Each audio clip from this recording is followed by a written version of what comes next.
여서 미셸 후쿠가 직접 쓴 방위 개요 저번에 중간 조금 더 읽은 것 같은데 중간쯤 읽었군요. 오늘은 이어서 계속 읽도록 하죠. 원래 526페이지인데 525페이지 마지막부터 읽어보도록 하죠.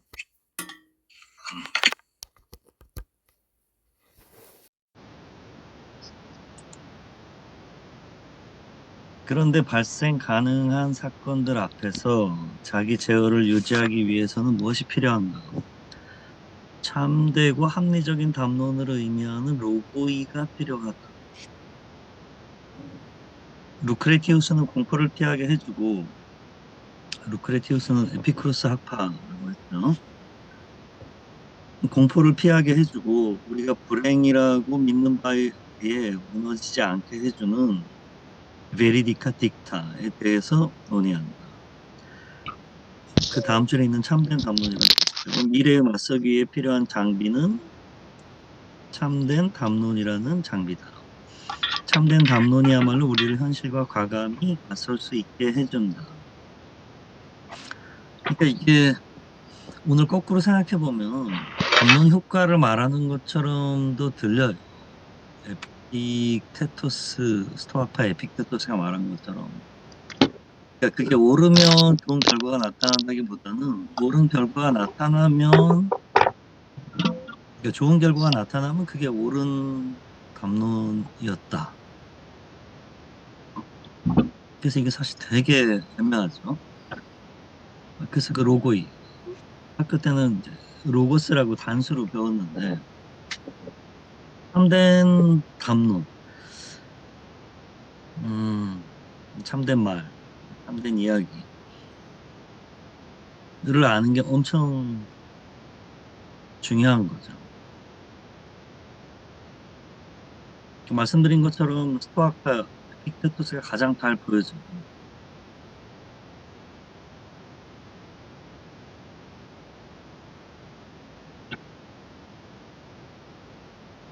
참된 담론을 모르면 눈앞에 일에 일희일비 할 수밖에 없게 되는데 참된 담론 혹은 로고스를 알게 되면 그렇게 흔들리지는 않게 된다는 거죠. 그게 무슨 말인지 후쿠가 정리한 걸 보도록 하죠. 참된 담론과 관련해서는 세 가지 문제가 제기된다. 첫 번째 속성, 두 번째는 우리 자신의 존재하는 방식, 세 번째는 이 자기와의 관련된 일련의 기술적인 문제들, 기억, 경청, 또 자기로의 회귀, 글쓰기 뭐 이런 게 나오는데 1. 속성의 문제다. 이 문제와 관련해 철학 학파들 간에 또 각 학파들의 내부에서 논의가 분분하다. 논의의 핵심은 이론적 인식의 필요성과 관련이 있었다. 이전과 관련해 에피쿠로스주의자들은 동의했다. 그러니까 이게 헬레니즘 시대를 말하는 거잖아요. 지금 이게. 헬레니즘 시대는 알렉산더가 죽은 해, 기원 전 323년, 아리스토텔레스는 322년에 죽었고, 여하튼 323년부터 시작해가지고 알렉산더가 죽으면서 후계자를 정하지 않고, 그게 뭐 사실인지 진짜인지 모르겠는데 후계자를 누가 할까요? 그러니까 말라리아로 병상에서 30대 초반에 죽잖아요. 그때 후계자를 누구로 할까요? 하니까 알렉산더가 제일 강한 자가. 그러니까 이 말은 얘네들끼리 전쟁해가지고 승리한 놈이 다 먹어라.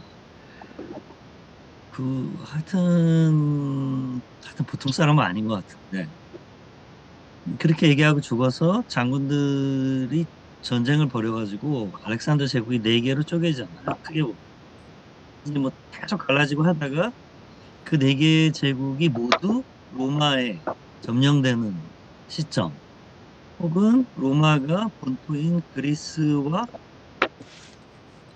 마케도니아를 멸망시키는 시점까지를 이제 학자마다 다 다르니까. 헬레니즘 시기라는 말 자체도 19세기 초에 누가 독일 학자인가가 정했던데. 그래서 그게 한 400년 혹은 400년 정도 되는데 그 시기를 철학사에서 뭐 다 잘 아시는 거지만 또 소크라테스 학파의 시대로 구분하잖아요. 그러니까 그러니까 피타고라스, 파르메이데스, 소크라테스, 플라톤, 아리스토텔레스가 사실은 죽으면서 뭐 1년 차이 나지만 헬레니즘 철학의 시대가 미술하고 약간 시대가 다른데 헬레니즘 철학의 시대가 시작되는데 그 시대를 소소크라테스 학파 4대 학파로 보는데 그 4대 학파는 에피쿠로스 학파, 스토아파, 회의주의 학파, 신플라톤주의 학파. 특히 신플라톤주의 학파가 그리스도교하고의 다리를 놓아주는 것처럼 철학사 혹은 사상사적으로 관련이 되죠. 근데 후코가 말하고 싶은 거는 그리스도교 때문에 금욕주의가 우리 유럽 문화에 이렇게 세팅됐다고들 많이 생각하는데 이건 뭐 후코가 연구한 건 아니고요. 후코가 이제 그런 학자들의 이야기를 정리해서 영향력 있는 사람이 반복해 주는 거죠. 그게 사실은 그 시대 전문가들의 연구를 보면 그리스도교에서 처음 나타났다기보다는 이미 그리스 사회 내에 존재하고 있던 스토아적 전통과 그리스도교가 결합해서 된 거기 때문에 오히려 유럽이 생각하는 빅토리아조 시기, 그게 1838년에서 1901년까지인가? 그 빅토리아조 시기의 위선적인 도덕이니 뭐 그런 얘기 하잖아요. 그래서 그 이중성에 관한 소설들 있잖아요. 그 프랑켄슈타인, 지킬 박사 하이드 씨, 그 다음에 드라큘라. 이게 진실과 거짓, 선과 악, 아름다움과 초함, 그리스도교와 이교. 이런 식으로 돼 있는 이중성 구조가 나오잖아요. 그 빅토리아족. 후쿠가 성역사 1권 지식의 의지, 알의 의지에서 다루는 시대가 바로 이때 혹은 이때 직후거든요. 그러니까 18세기 말 19세기 초를 다루는데 그 마지막에 빅토리아조 여왕 영국의 그가 시작되죠. 하여튼 후쿠는 빅토리아조의 금욕주의가 뭐 부르주아적 위상과도 관련되고 모두 하지만 그리스도교의 금욕주의가 강화된 형태다라고 사람들이 말하는데 그리스도교가 금욕주의가 아니었다는 건 아니지만 역사적으로 보면 그리스도교가 탄생하기 이전에 고대 그리스의 스토아파에 이미 이런 금욕주의적인 게 분명히 있다. 여기가 사실은 교원이다. 이 말을 하는 거거든요. 그래서 지금 이런 얘기를 하는 거죠. 그래서 그 뇌학파를 사실은 바로 이 점에 관련해서 에피쿠로스주의자들은 동의했다. 그러니까 저는 이게 지금 신자유주의가 로마 제국이고 혹은 알렉산더가 로마 제국이고 그거는 미국 대통령조차도 심지어 개인이 어떻게 할 수가 없는 강고한 시스템이기 때문에 그 시스템 하에서는 개인이 그 이전 시대 아테네나 폴리스처럼 개인이 그 정치에 직접적으로 개입할 수가 없기 때문에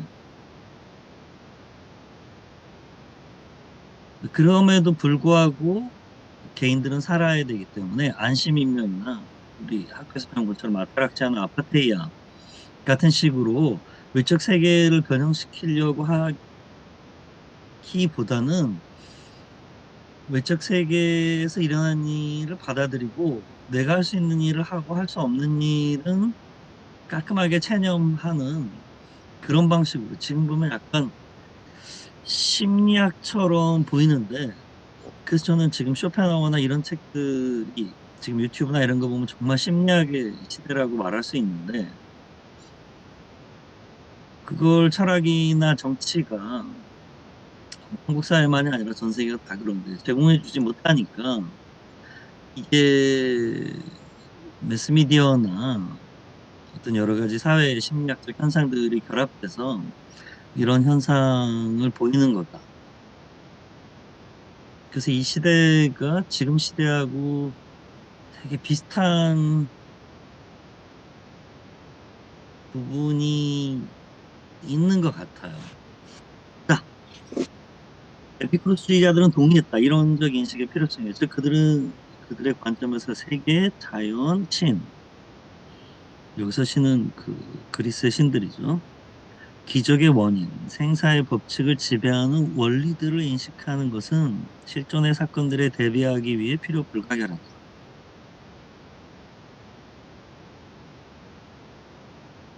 스토아주의자들은 견유주의의 독트린과 근접성의 여부에 따라 의견이 갈린다. 즉 어떤 사람들은 실천적 규정들을 보증하는 이론적 원리인 도그마타의 최대의 중요성을 부여하고 또 다른 사람들은 반대로 행동의 구체적인 규칙들의 우선권을 부여한다.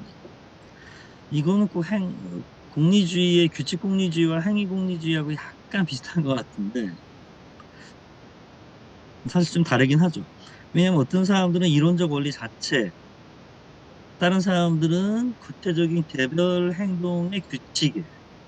이 두 개가 다 규칙 공리주의의 스트롱 버전이냐, 소프트, 위크 버전이냐처럼 보이는데, 그러니까 공리주의는 고전적 공리주의의 3대 원칙은 벤담과 밀이, 물론 밀은 그 센스 오브 디그너티, 풍미감이라는 걸 도입해서 이게 과연 공리주의냐 이런 말을 하지만 벤담과 밀이 형성한 공리주의의 3대 원칙은 쾌락주의라고 하면 뉘앙스가 좀 그러니까 행복주의, 두 번째는 보편주의, 그러니까 왕이든 노예든 다 똑같이 간주한다, 민주주의 원리, 세 번째는 결과주의.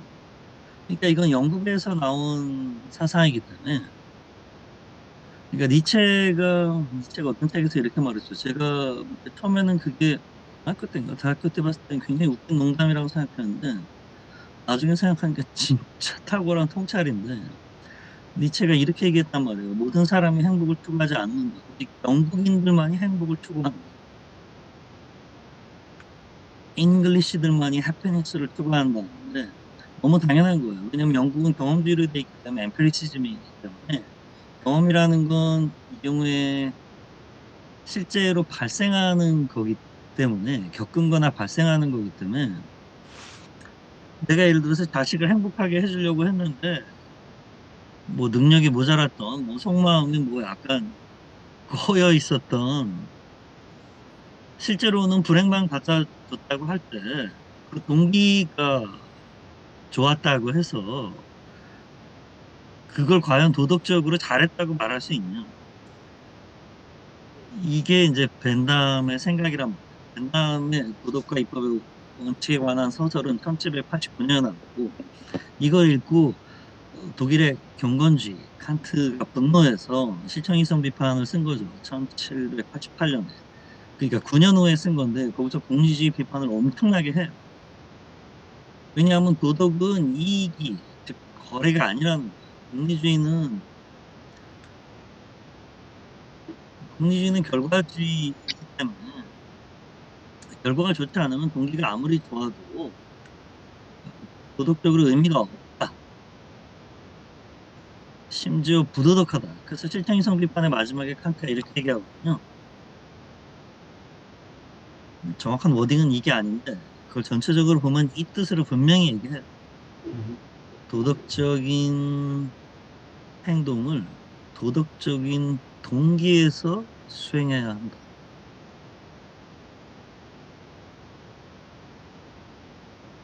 그러니까 이게 이 옛날 책인데 지금 보면 꼭 신분석의 윤리 물론 아까는 그런 식으로 얘기 안 하겠지만 정신분석에 관련된 윤리처럼도 보인단 말이에요. 그러니까 도덕적인 결과가 나오는 행동을 꼭 도덕적이지 않은 동기로도 얼마든지 수행할 수가 있단 말이에요. 사실은 부도덕한 동기로도 수행할 수 있어요. 그러니까 칸트는 그러니까 예를 들어서 어떤 사람이 선행을 하는데 그 이유는 그 선행을 할 때 자기가 괜찮은 사람이란 생각이 들고 그런 선행을 하지 않으면 자기가 무가치한 뭐 살 가치가 없는 사람, 쓰레기 이렇게 느껴진다. 라고 해서 그 사람이 훌륭한 일을 많이 한다면 그 사람은 결과적으로 훌륭한 일을 많이 했는지 몰라도 사실은 도덕적인 사람이라기보다는 오늘날의 관점으로 보면 병자라고 보는 게 더 맞거든요. 그러니까 결과는 도덕적으로 나오니까 사람들이 그 사람이 도덕적인 사람이라고 하지만 그 사람이 부도덕하다는 건 아니에요. 이 경우도. 그 사람은 도덕적인 결과를 낳는 일을 많이 하지만 그 동기는 상당히 강박적인 거죠. 안 할, 아듀가 말한 대로 안 할 능력을 상실하고 제 표현으로 하면 안 할 능력이 형성되지도 않았던 거예요. 그 되게 탁월한 통찰이 있고요. 혹은 부도덕한 동기에서도 할 수 있어요. 자식한테 100조를 물려주기 위해서 5조를 기부한다. 그러면 그걸로 정말 고아원도 세우고 무상교육도 할 수 있고 뭐 도서관도 세우고 훌륭한 일을 많이 할 수 있잖아요. 그럼 분명히 도덕적인 결과가 나온 거예요. 근데 그 동기는 사실은 전혀 아름답지 못하고 사실은 부도덕하다고 말해야 되겠죠. 그러니까 동기하고 결과하고 구분해야 된다는 거예요, 칸트는. 그래서 부도덕한 일로도 얼마든지 도덕적인 행동을 할 수 있다는 건 니체가 인간적인 너무나 인간적이라서 이런 자문을 말하거든요. 고통의 나눔이 아니라 기쁨의 나눔이 진정한 친구를 만든다. 진정한 친구의 조건이다. 그러니까 이게 우리가 보통 때 듣는 거하고 거꾸로 돼 있잖아요. 반대로. 그때부터 잘 나갈 때는 뭐 주변에 사람 많고, 근데 어렵고 힘들고 망할 때는 주변에 사람 하나도 없고 그때 남는 사람이 진실한 친구다. 이렇게 배웠는데 니체가 지금 거꾸로 얘기했단 말이에요. 그래서 제가 이거를 니체 전집을 여러 번 읽었지만 그 유학할 때 후쿠오가 니체주의자니까 니체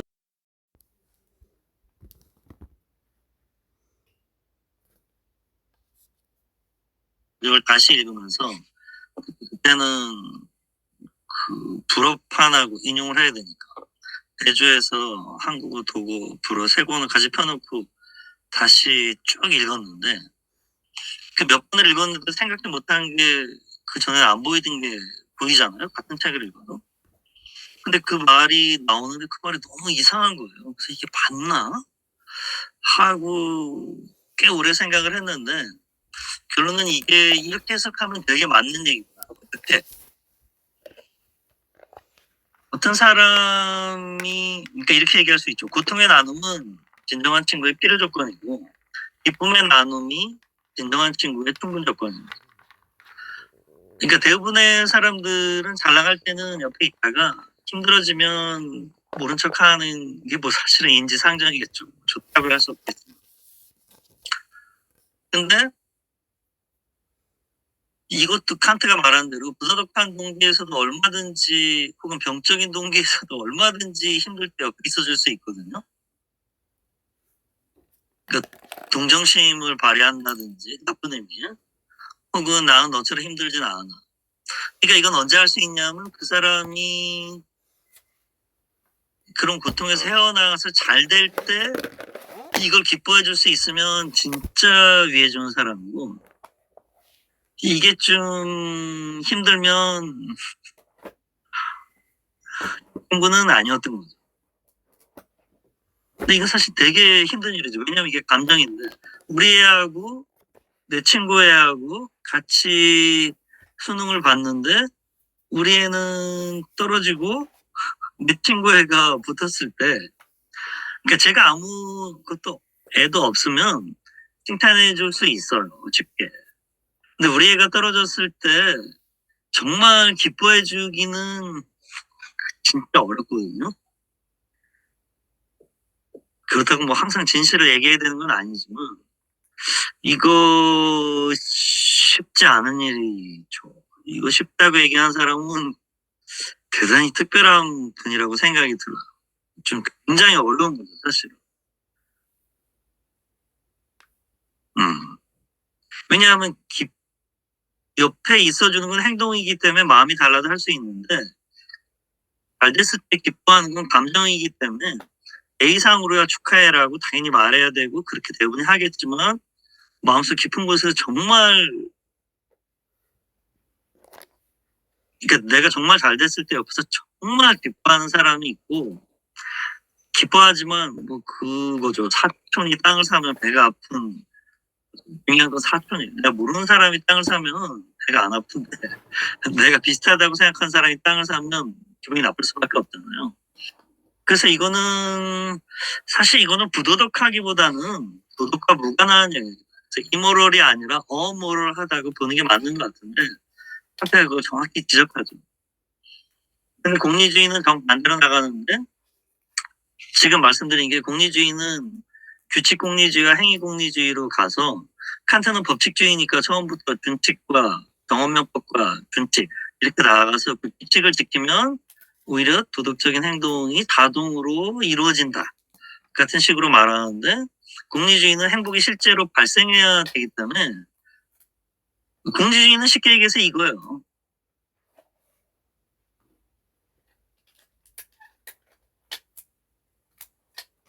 올바른 방식으로 교육을 하면 애들이 행복해지고 공부를 잘하는 게 아니라, 애들이 행복해지고 공부를 잘하게 되면, 그러니까 학교 선생님의 경우에 그게 올바른, 걔한테 맞는 올바른 방식인 거죠.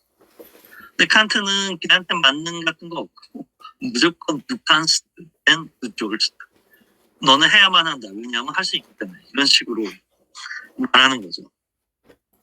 여하튼 공리주의는 두 가지로 나뉘는데, 하나는 규칙 공리주의. 너무 그 방만하면 곤란하니까 그 결과주의, 보편주의, 쾌락주의, 행복주의, 이 세 가지의 규칙을 좀 더 정책화시켜서 만들어서 이걸 지키면 각각의 경우에 공리 효용성, 유틸리티가 올라간다. 또 이해할 수도 있고 하는 주장이 있고, 이게 규칙 공리주의고, 행위 공리주의는 매번 상황 따라 다르다. 그래서 이게 극단적으로 가면 시츄에이셔니스트가 되죠. 이거는 그 아나키즘, 레지스트 브레가 얘기하는 상황주의자 인터내셔널하고 상관없는, 그거는 트로츠키주의하고 결합된 다른 마르크스주의의 일파고, 프랑스에서 특히 시튜아시오니스트라고 하죠. 사르트라고 결합된 거기도 한데, 뭐 결국 상황이라는 게 개입된다는 거는 비슷하지만 내재적 맥락에서만 파악할 수 있다는 거죠. 그래서 중국이나 조선의 철학은 다 내재적 맥락을 기본적으로 두는 거죠. 포괄적인 이 법의 차원이 따로 외부에 존재하지 않으니까. 자, 그게 똑같은 게 똑같은 유형의 패턴은 있는 거죠. 자, 어떤 사람들은 실천적 규정들을 보충하는 이론적 원리인 도그마타의 최대의 중요성을 부여한다. 그걸 지켜야 된다. 또 다른 사람들은 반대로 행동의 구체적인 규칙들의 우선권을 부여한다. 가령 세네카, 스토아파이자 절충주의 학파로 분류되는 사람이죠. 세네카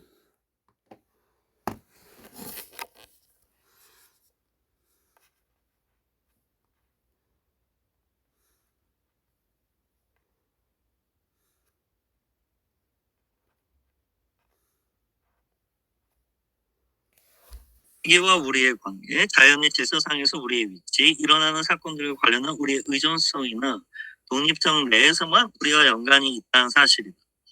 무슨 말이냐? 참된 담론들은 우리의 사유, 표상, 욕망의 해석이 결코 아니다. 해석하기 아니라.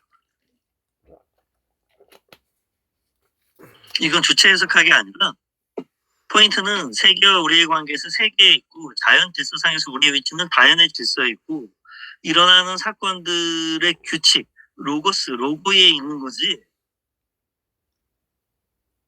그러니까 내가 암 걸려서 죽는 건 자연의 입법에 1도 어긋나지 않고, 그냥 나는 불행하고 괴롭지만 그 일은 그냥 일어나는 거예요. 로고스에 전혀 어긋남이 없어요. 로고스가 사실 판단인지 당위 판단인지 이것도 되게 논쟁인데, 왜냐하면 뉴턴의 법칙은 우리가 그 법칙을 인식한다 그래서 그 법칙이 변화하지 않고 그대로 작동해요. 말하자면. 근데 이 로고스의 법칙은 내가 그걸 인식함으로써 나에게 변화가 생기는 것처럼 또 좀 돼 있거든요. 그걸 극단적으로 강조한 게 신플라톤주의 플로티노스의 학설이겠죠. 그러니까 로고스에 대한 정확한 인식이 나를 해방시켜 준다는 거. 그러니까 저번에도 말씀드렸지만 내가 사랑하는 사람이 산에 가서 벼락을 맞아서 중환자실에 누워 있다. 그러면 필연적이라고 생각되는 벼락에 대해서는 화를 내자. 너 벼락아 너는 왜 그때 쳤냐 하필 이 나쁜 놈아. 이렇게 얘기하자. 뭐 말이 안 되지만 하소연을 만약 한다면 왜 하필 그날 네가 거길 갔니? 그렇게 하려고 해도 안 되겠다. 이 말은 할 수도 있어. 근데 벼락이 왜 하필 그때 쳤니? 나쁜 놈. 왜냐하면 벼락은 도덕적 주체로 생각이 안 되는 거야. 필연성의 영역이라고 지금 보기 때문에. 근데 사람의 행동은 자유의 영역이라고 보는 거죠. 그러니까 안 갈 수도 있었다가 되는데 벼락은 안 칠 수가 있었다가 없다고 상정되니까 이게 극단 버전이 스피노자 주의인데, 스피노자는 이 세상 모든 일이 다 필연이기 때문에 화낼 일이 전혀 없다. 이게 나쁘게 얘기하면 아주 곤란하게 되겠지만 스피노자의 이야기는 필연의 인식이 자유를 가져온다에 더 가까우니까. 그래서 마르크스 이론에는 윤리학이 사실은 결여되어 있는데, 왜냐하면 이 역사의 진보에 맞으면 도덕적이고 맞지 않으면 부도덕한, 그러니까 하나님의 섭리에 따르면 도덕적이고 따르지 않으면 부도덕한 걸로 돼 있는 것처럼 그리스도교나 마르크스주의는 윤리학이 결여돼 있다. 이렇게 말을 하는데 종속 변수란 말이죠. 그 자체로 하나님도 지켜야 되는 도덕적인 게 밖에 따로 있는 게 아니라 하나님의 말씀이나 무엇인가가 그게 상수고 도덕성은 거기에 종속되는 걸로 돼 있거든요. 그래서 마르크스가 윤리학이라는 것이 만약 가능하다면 그것은 스피노자의 철학에서 찾을 수밖에 없을 것이다 라고 하는 게, 이 역사의 마르크스는 결정이라는 단어를 그렇게 강한 뜻으로 쓰지 않았는데 엥겔스가 그걸 강조해서 써가지고 역사적 유물론이 완전 법칙처럼, 마르크스가 그런 법칙이 아니라고 얘기했다고까지는 말할 수 없으니까 그것은 되게 복잡하죠. 그래서 참된 담론은 우리 사유 표상 욕망의 해석학, 즉 욕망의 해석학, 주체 해석이 결코 아니에요. 주체 해석학이 아니에요. 그러니까 주체 해석학이 주체를 해석하는 다양한 방식이 아니라 국가가 생각하는 특정한 뜻을 갖는 좁은 의미의 고유명사, 테크니컬 텀, 전문 용어라는 걸 알 수가 있죠. 제기되는 두 번째 문제는 이 참된 담론들이 우리 자신의 존재하는 방식과 관련돼 있다. 우리의 미래를 위해 참된 담론들이 필요하다고 말하는 것은 필요가 느껴질 경우 그것에 호소해야 한다는 말이다. 예측하지 못했던 사건이나 불행이 닥칠 경우 우리 자신을 그것들로부터 보호하기 위해 그것들에 관련된 참된 담론들에 호소할 수 있다는 말이다. 그리스인들은 이에 대해 프로케이론 에케인이라는 통상적인 표현을 가지고 있었고, 라틴 사람들은 이것을 수중의 진이다라는 의미의 하벨의 인만, 프롬트 하벨레로 번역했다. 여기서는 유사시 상기하게 되는 단순한 기억과는 완전히 다른 것이 문제가 된다는 것을 잘 이해할 필요가 있다. 예를 들면 플루타르쿠스는 참된 담론들이 우리 안에 현존함을 특징짓기 위해 몇몇 은유에 호소하는데, 플루타르쿠스는 참된 담론을 실존의 모든 역경들에 대비하기 위해 갖추어야 하는 딱 파르마콘에 비교한다. 마르쿠스 아우렐리우스는 참된 담론을 수스리가 항시 수중에 가지고 있어야 하는 기구상자에 비교한다. 미셸 푸코가 이렇게 얘기했거든요. 어떤 사람 사상가를 존경할 때 그에게 존경을 바치는 가장 훌륭한 방식은 그의 사유를 글자 그대로 암기해서 기계적으로 적용하는 게 아니라